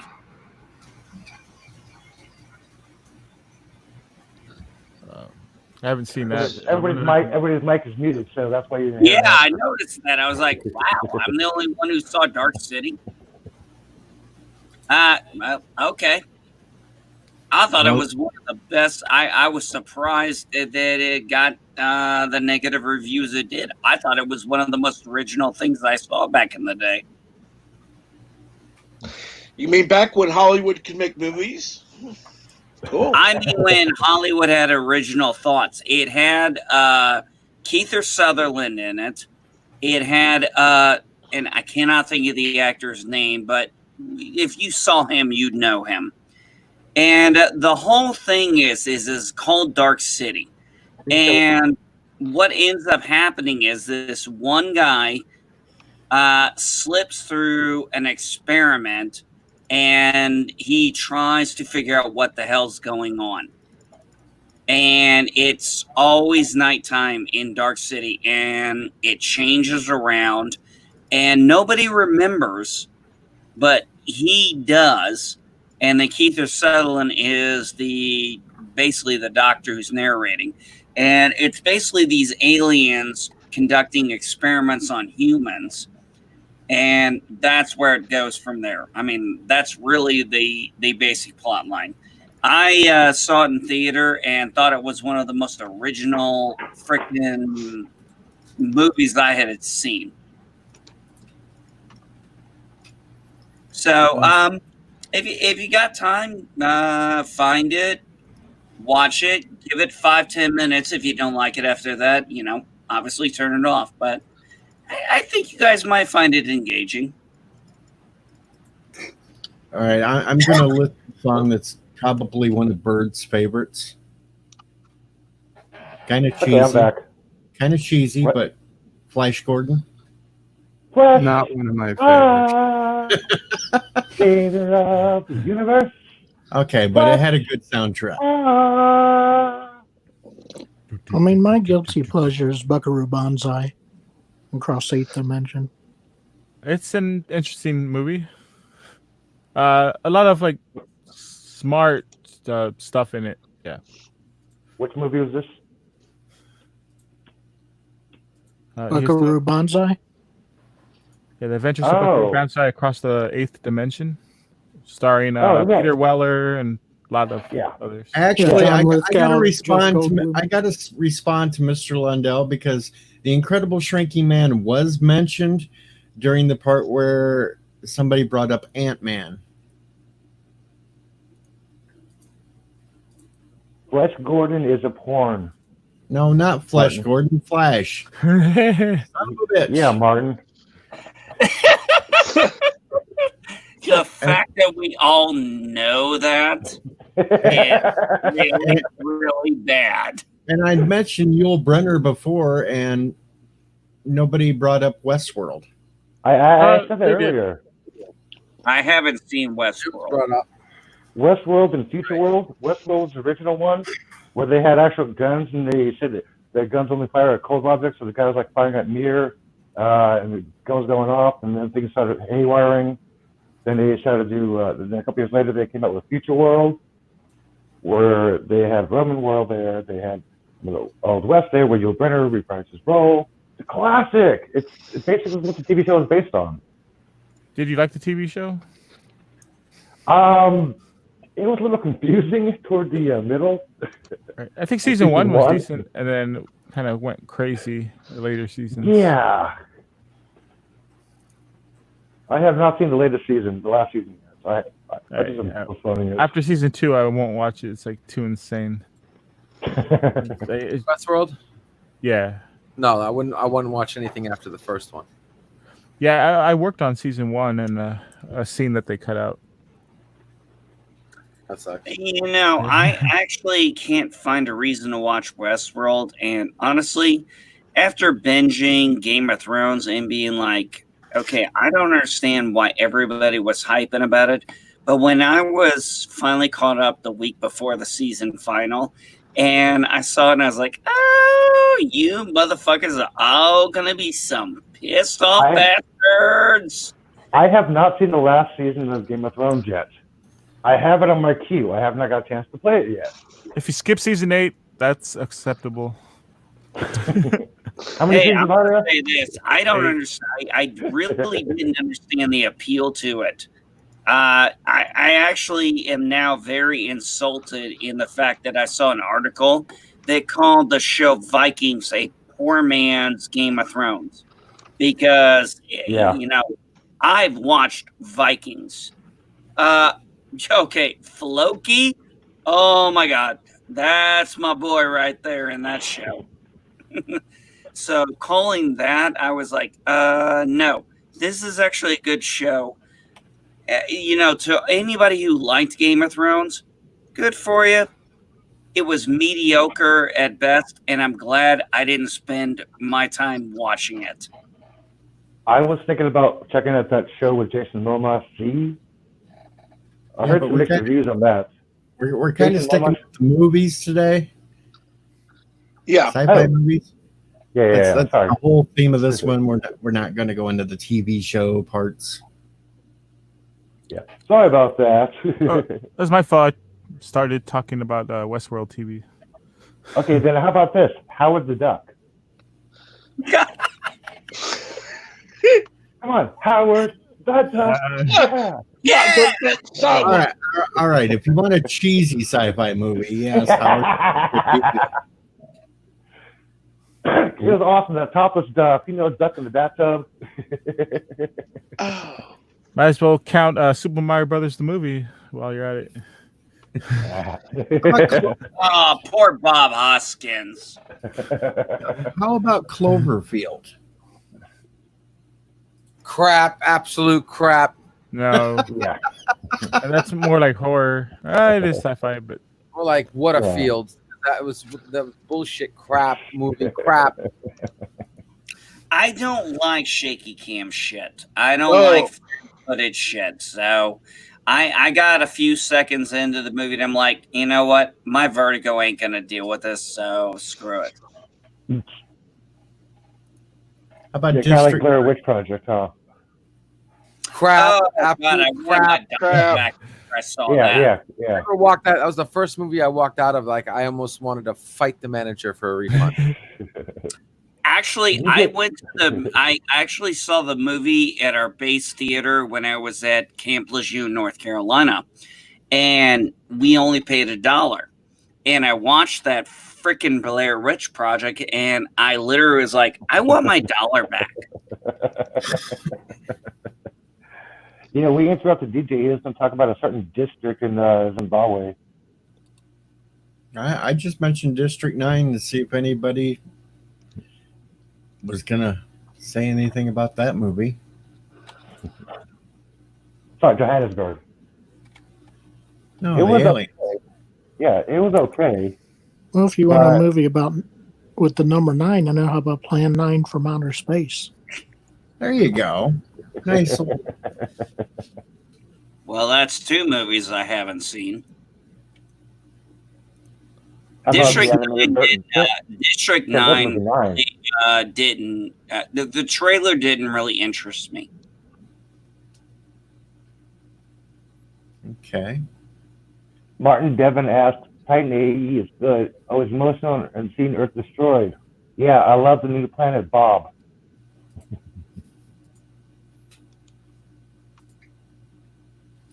Anyone remember Space Hunter Adventures in the Forbidden Zone? Mr. Lundell asked. I do not. Oh, I thought you were talking about Titan AE. Yeah, I just did 2 of them. Sorry, the last 2. The DJ didn't read them. Oh no! You just said you made that comment about Planet Bob. I thought that you were talking about Titan AE there. Yeah, I was for a second, and I saw Mr. Lundell's movies comments about okay. What about Sorry. Creature from the Black Lagoon? Oh my gosh. Brooke Shields. That's not Brooke No. Shields. I know. Actually, that's one of my favorites. The Creature from the Black Lagoon is really one of my favorites. Alienation. The movie or the Tower series? Milk. The movie. Tower Milk. I didn't like. Okay, I'm gonna say this about that. The movie, Alienation, the movie is like MASH, the movie. I don't like the movies, but I love the series that they spawned. And then we forgot another one, The Fly. Oh yeah. Jeff Goldblum. Help me. You're talking about the original Vincent Price movie, right? Not the Jeff Well, you could actually go with both versions. The original, where you got the little human head shrunk down on a little fly stuck in a web. Yeah. Or you can go with Jeff Goldblum. I would not say that the Jeffrey Goldblum The Fly was in any way, shape, or form a reboot of the Vincent Price one. They are completely different. Just based on material, but they are so different. The original, I liked it because the way the human transformed the ant was like the way the special effects and the makeup. I was actually on par. But the Jeff Goldblum one, they actually went to the scientific way, how a fly eats, how it grows and matures. Yeah, they actually were technical on that. And I do agree with Martin Devon. Both fly are awesome. It's flies. And there's also the son of Fly 2. Let's see. Earlier in the chat, somebody brought up Barbarella. Oh man, I haven't seen that since I was a child. Good thing they said Barbarella. Wow. I was very sneaky about getting certain VHS tapes. You sneaky? No way. And that had some good stuff in it. And Duran Duran, the band, named themselves after the character in the movie. Mm-hmm. What about Labyrinth? Yeah, More like fantasy, but that was good. Yeah, that's more of a fantasy movie type. Okay. All right, I got one for you. Let's see. Who remembers Monster Squad? Oh, with Fred Savage? Trying to think if I remember that one or not. That's the one with Fred Savage, right? Oh my God, you guys don't remember Monster Squad? No. Oh wow! And y'all want to pull a little bit of my geek points. We had one where the monster under his bed or in the closet. No, you're thinking of the Fred Savage. I am not talking about that. I'm talking about a movie called Monster Squad. Huh. No, I don't remember that. No. All right, I got one that Mr. Lundell. I know this one Mr. Lundell will at least remember. But When Worlds Collide. Oh, classic. Yes, the rocket launch and everything. Yep. They find out that Yeah. Earth's going to get wiped out, so they're all trying to build rockets. And you got that little calendar they keep throwing up every once in a while. 27 days until blah, blah, blah. But they had, they had to do the lottery and everything, and they tried, and of course, human nature is going to take over. And, everybody tries to survive, but, only certain people, and then we get to, and I mean, if you look at how they went about it, it's completely silly in the context of how we know how to do space travel, but we're talking before we launched rockets and satellites, so they did what they thought. And it's a really good movie, not just in the science fiction aspect, but also in the human condition. And we've also forgot about Forbidden Planet. Oh my gosh, how come we forget about this? Lack of coffee in the system? Yep. Robert the Robot. Jeez. Yep. Leslie Nielsen. Yeah. I'm like, wow, lack of coffee. Okay, I am now on cup number 4, so. Yes, some of these might be old movies, but they're still classics.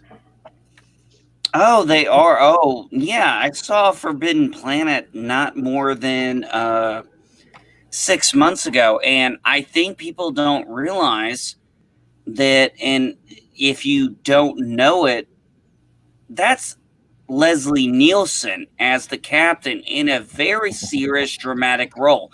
We're talking about a guy we're used to seeing in the Naked Gun movies, but back then he had range. And if you didn't know that was him, you wouldn't have recognized him. Well, even up to Creepshow, Leslie Nielsen was still kind of playing a serious type role. Well, that's the reason he actually got like those movies like Airplane, because he was the straight man. So he wouldn't be in on the joke, but we would be as the audience. Well said, Phil. Yeah. And what about Attack of the 50-Foot Woman? You mean from brunette to blonde? Yeah. She went from brunette to blonde? Yeah, I remember that. Who didn't have a fantasy of meeting a 50-foot woman? Yes, by Snoo Snoo. Well, I'm 5'11" and I'm married to a 4'8" woman, so I'm going to say me. That would be the ultimate death by Snoo Snoo. Snooch to the nooch. And I know the chat's mentioned it, the Blob. Yeah. I never saw the original. I saw the updated version back in the 80s, and I quite enjoyed it. It was actually quite fun to watch. I saw the original, but that's been so many years ago. I really can't comment on it. It's Forbidden Planet feels like the cage. Huh. You think so? What do you guys think about that? The cage? I'd agree. Yeah, a little bit. You're talking about Star Trek, right? The cage? Correct. Yeah. I don't know. I didn't. Did you feel he was burnt out in Forbidden Planet? I mean, Captain Pike came off as he was burnt out. And, while they didn't address it back in the 60s, he was suffering some PTSD. Right. Yeah. So maybe I don't know. I just didn't see Leslie Nielsen's character suffering any kind of PTSD. Nothing more than, being what a captain would do, or any leadership person would in their position to protect their people.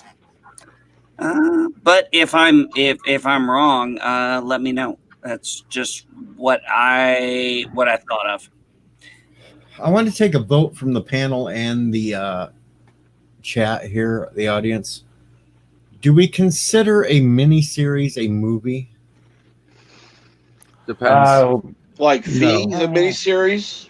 Yes. Well, I There was another one that I totally forgot last week when we did the TV series Okay. that should have been mentioned, but wasn't because it was not in my head. The Mhm. Stand. The Martian Chronicles. Movie. Never heard of it. Technically, it was 3 parts. It was TV, but it It just wasn't a movie because it couldn't make it to the movie. Okay, No? you're bringing up an interesting point, Captain Trek and DJ Odyssey. What is the definition of a movie versus a series?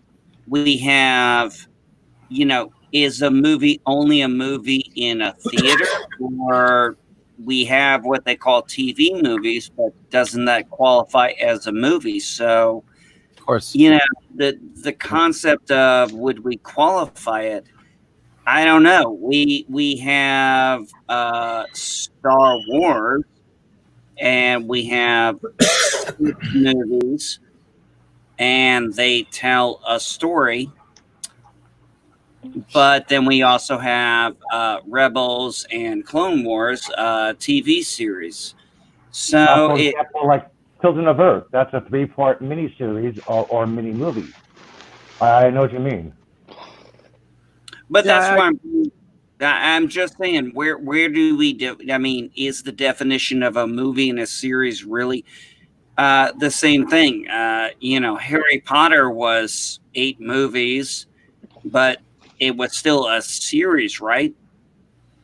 Harry Potter was 1. Harry Potter 2. Harry Potter 3. Like Avengers 1. Avengers, yeah. Unfortunately, it doesn't. Not just, combine them all together because you're talking about Prisoner of Azkaban. How can you make a reference to Philosopher's Stone when you're talking about Prisoner of Azkaban? It's not combined all into one. It's like part 1, part 2, part 3. I think I know what you mean. On TV, it's like 3 different episodes. It's like a short-lived TV show. That's how I define a miniseries on TV. Harry Potter were movies. I don't see how they're series. Yeah. I think it comes down to the production and not what we call it. If they're making a movie, they're calling it a movie. Whether it doesn't matter where it is, whether it's on TV or just on DVD only released movies. A movie's a movie. A series is a series. It's what the production calls it. Now, they had certain ones, like I consider certain things, like what they did with Futurama. Futurama was a movie, and they cut it up into like a little mini series. The Guide to the Galaxy, I consider a movie, but it was cut up into sections. But they produced it as like a movie. So it really depends on what the producers call it. They can call it whatever they want, and then of course that's what stands. They can call it hoopla, and it will call it hoopla.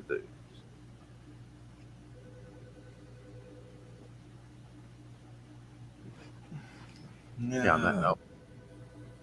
Oh, the only reason why I was bringing up Martian Chronicles because it was a good Ray Bradbury story, and the miniseries wasn't bad, and it had people like Nicholas Hammond in there, Rock Hudson, Bernadette Peters, Roddy McDowell, Darren McGavin.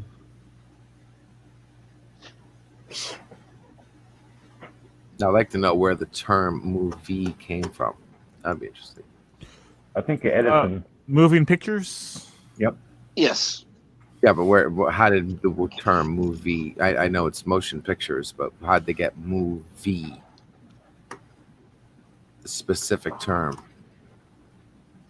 Let me see here. I'll look it up. All right, movie. A movie theater, motion pictures, generally motion pictures, the movies. Why do they call? Where's the origin of the word movie? Origin. Why is it called movies? Moving pictures. Okay, so where does "ease" come from? Moves. The dates. Well, just like the first movies with whatever were talkies. because they actually had the talking in the picture. There wasn't the print on the screen with the piano going, playing the dramatic music. The actors actually talked in the movie. Those were talkies. Yes. There were reasons why they were called what they were. It just had ease to it, yeah.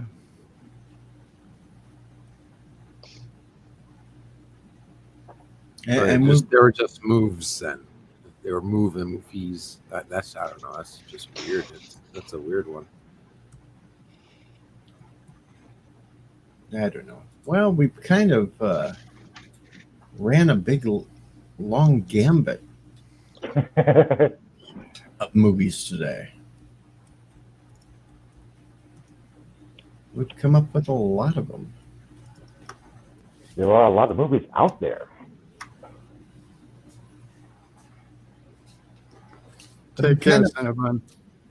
Kind of thinking we ran past. I was usually trying to keep this at an hour and a half. We've hit the 150 mark. I think we're gonna end the show for now and be back next week at the regularly scheduled time of Mondays, 6 p.m. Central. I'm not sure what topic we're going to do next week yet. I'm thinking that over. How's the movie poll coming? Bird's movie poll? Yeah, do you know? Well, I can tell you right now, it is Short Circuit at 48%. Yes. Total Recall is in second place at 23%. All right. Crocodile Dundee is third at 15%. What's the poll about? Every Saturday, Bird of Prey does Cinema Saturdays, where he will watch a movie and he will do commentary during it. And sometimes, if you want to, there's a backstage area where you can go and actually watch the movie along with Bird as he's doing it. Oh, sweet. I didn't know backstage you watched it with them. All right. And sometimes if you just want to watch and listen to the movie and not Bird, you got to mute Bird. But it's kind of fun to listen to his commentary because he'll get panelists up there too with him. Well, if you decide to do Total Recall, I'm totally down. I give you too much information on that. Get your Oscar. Not me. It's what the audience votes for. Yep. It's all up to the audience poll on what movie comes up or how much somebody wants to pay him to bump something up like Crystal Skull. Right. He accepts all forms of donations from cash, credit card to candy. Yes, we forced Bird into watching Indiana Jones and the Crystal Skull. And we still have hashtag annual Crystal Skull. I'm going to leave Bird alone for a while on that one because he helped back me up on Jedi Bill. So we didn't force Jedi Bill to watch Twilight movies. Oh, well, he has to watch them now. I guess the better answer I'm looking up here, guys, is not the difference between a movie and a show. It looks like here it's actually the more correct PC term is TV production or theatrical film. That's what defines a movie and a show. Like commercials are actually officially called promotional advertisements, or was that paid promotional? Paid promotional. Not just commercials, right? The shows paid by promotionals. Yeah, so I guess you can have a TV movie and you can have a film movie, but it's TV production or theatrical film. Those are the two. That's what I'm looking at here on IDBM. IMDb. Now that LD is putting people to sleep with his long explanations. Anybody answering your long ass question. Anybody got anything they want to promote before we end the show today? Crystal Skull. No. We'll start with Bird at the top. DS9 Wednesday, 4:30 p.m. Eastern today. Profit motive. LDG. Big birthday bash on Sunday, guys. Turning the big 4-0. Stay tuned. wow. It's going to be on Pixelate. Woohoo! I will be posting it on LDG Pixels for those who haven't crossed over yet, but it will be on Pixelate. Big 40 smash and bash, guys. Let's have some fun. Hugh. I just want to remind everybody, if you have a clear sky tomorrow morning before sunrise, look up northeast. You'll see a comet. That's cool. All right. Where? East? Northeast. in the I morning. thought it was If you're- northwest. No, northeast. Okay, look north and just scan the sky then. And just look up. It's somewhere up. Yeah. Okay? Just up and keep turning in circles. You'll find it. It's somewhere above the horizon. Are we talking about like a long one or a short one? It's there for like a couple more days. Okay. It, Cool. It has a nice tail and everything. It's the comet now wise. Sweet. Let's just hope it doesn't change direction. Awesome. I'll get out my Captain Trek. alarm. I forgot Captain to set my Trek. alarm, so I didn't see it this morning. Captain Trek, do you have something you need to put into the chat there? No, Yeah, you do. I do. Yeah. Yes, he says you do. It's like so I what did you forgot. do? I do. You know, you're trying to raise money for your surgery, so Damn you it. haven't put where's that in your- today. See, I was avoiding doing that. Thank you very much, but I'll look it up. Uh-huh. Phillips, anything you got coming up? Nothing at the moment. I'm still writing my next video. I'm gonna do it on what you guys generally talk about with me, my background stuff, my background acting. Might have that out in like 3 or 4 weeks. And yeah, subscribe to my channel, Philip Gaming. NB, you have anything coming up? Yes, actually, I do. We have Saturday. We are going to talk MB Geeks Let's Talk. We're going to talk the women of Star Trek. And I have a great panel of guests. I have Madam Geek, my wife, Purple Valkyrie, Samantha Joe. So I've got both Rise of the Valkyries and Eris of Chaos. And I'm basically going to come in. I'm going to introduce everybody. And I'm going to say, all right. And I'm just going to be in the background if any reason I got to come in. Otherwise, I'm going to let the women talk about the women of Star Trek and what it meant to them. That sounds a lot more interesting than watching LDG get drunk. Yes, absolutely. Actually, I have a suggestion for you, if you don't mind. For which one? For MB Geek. Okay. How about a women of Star Trek men's perspective for a different show? Oh, I can see how that's going to end.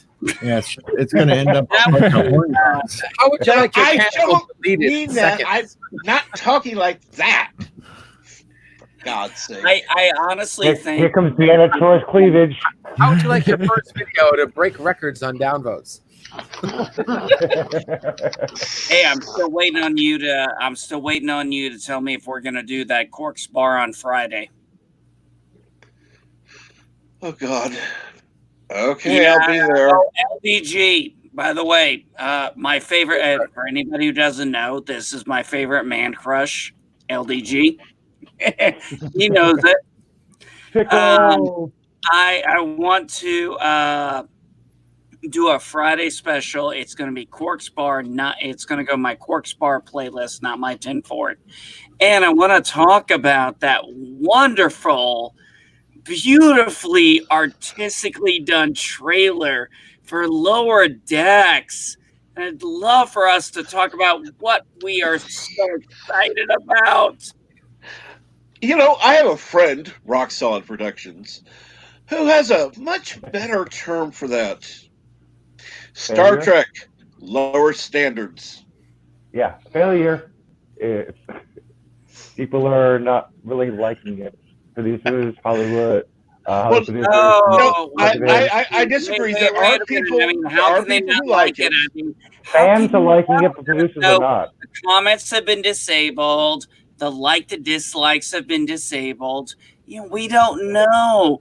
It's obviously some troll went in there and infected it because they didn't like the fact that people were posting so many positive things. Oh yeah, I said Please that. tell me alcohol's included with this. Oh, absolutely. Alcohol is included. Just bring your own. Do you Yeah, doubt it? I'm Come kind of on. agreeing with Martin. I've kind of gotten already burned out with all the comments on Lower Decks. It's like the show's not even out yet. It's just going off trailers. Give it an episode at least. But Nah. and Sci-Fi Guy says the women of Star Trek sounds interesting. He'll be watching. Well, And that's good. with me, actually, I'm not doing anything else the rest of the day. But tonight, if you want to see me whip some ass, I'm going to be over on Hanstar's channel. Name that tune. It's the 50s and 60s edition. I will be taking on Mandy Summers. Go DJ. She thinks that she can beat me in 50s and 60s music. I'm going to just like crush her. Please. Not I'm a gonna chance in crush her. hell. Play that I'm gonna stuff. crush You know her. that. You used to play that, right? Yeah, I did a few years of nothing but oldies on an oldies radio station, so I'm going to Yeah. crush her. Yeah, you're gonna kick her ass. I'm like, duh. That'll be That was the one. Oh my god! Name that'll that. be at 11 p.m. I sucked at that game.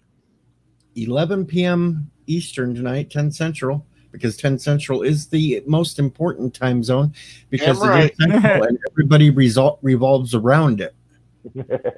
That's correct. Yeah, I'm But on the West Coast. Everybody tweets spoilers before I get a chance to watch the show. that's about it for today's show. We went 2 hours, and remember, folks, help control the pet population. Have your Kronos spayed or neutered. We're out of here. Say goodbye, folks. Goodbye, Goodbye, folks. Bye, folks. Live long and prosper. Love you, Curtis.